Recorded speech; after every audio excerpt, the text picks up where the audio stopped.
Susulan penularan penyakit lumpy skin disease atau LSD yang dikesan merebak di negara ini sejak bulan lalu.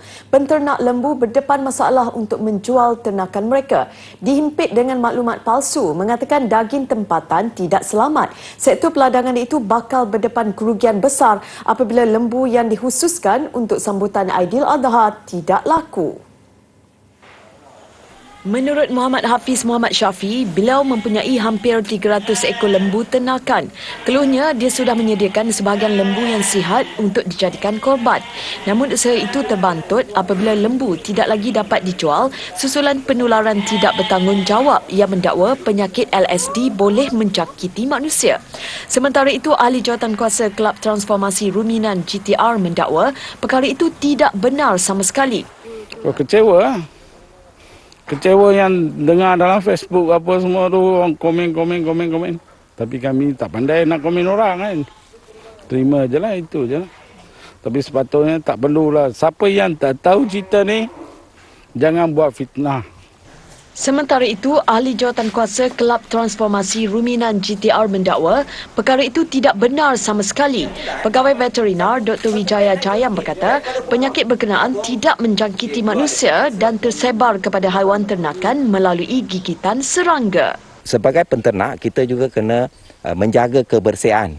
Jadi kita tak boleh jaga lembu macam biasa, tapi penyakit ni sebab dia dijangkit kepada lembu yang sihat oleh biting flies ataupun lalat yang gigit lembu atau kita panggil macam tebanus flies, lalat ataupun kulikodis atau agas-agas. Jadi kalau kita ada kawasan pembiakan, sekitar kawasan kita ada macam tempat pembiakan untuk nyamuk dan sebagainya, kita kena hapuskan.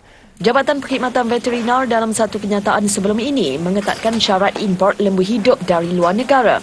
Perkara itu termasuk kerjasama Makis dengan mengambil tindakan ke atas mana-mana konsainan lembu import yang bergejala di stesen kuarantin. JPB turut memohon pengimport, peraih dan peternak lembu untuk segera menghubungi agensi itu sekiranya mengesyaki ternakan lembu di dalam jagaan atau kandang menunjukkan gejala penyakit LSD.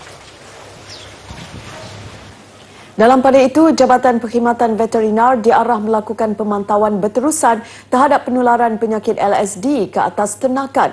Timbalan Menteri Pertanian dan Industri Makanan, Datuk Seri Ahmad Hamzah berkata, ia susulan penyakit berkenaan kini sudah menular ke beberapa ladang ternakan lembu di Selangor selepas keadaan sama melanda Perak bulan lalu. Beliau berkata beberapa ladang ternakan yang pernah terbabit dengan penularan wabak itu sudah diarah supaya melakukan kerja pembersihan secara berkala. Selain membuat pengasingan sebelum lembu yang dijangkiti itu dimusnahkan bagi mengekang penularan. Kita dalam keadaan berjaga-jaga dan pihak veterinar sudah membuat pengawasan bagi memastikan semua kandang-kandang pada ketika ini tidak ada jangkitan. Dan kita telah pun mengarahkan semua pihak veterinar negeri-negeri membuat pemantauan dan melaporkan kalau ada apa-apa jangkitan dan ada berlaku wabak baru.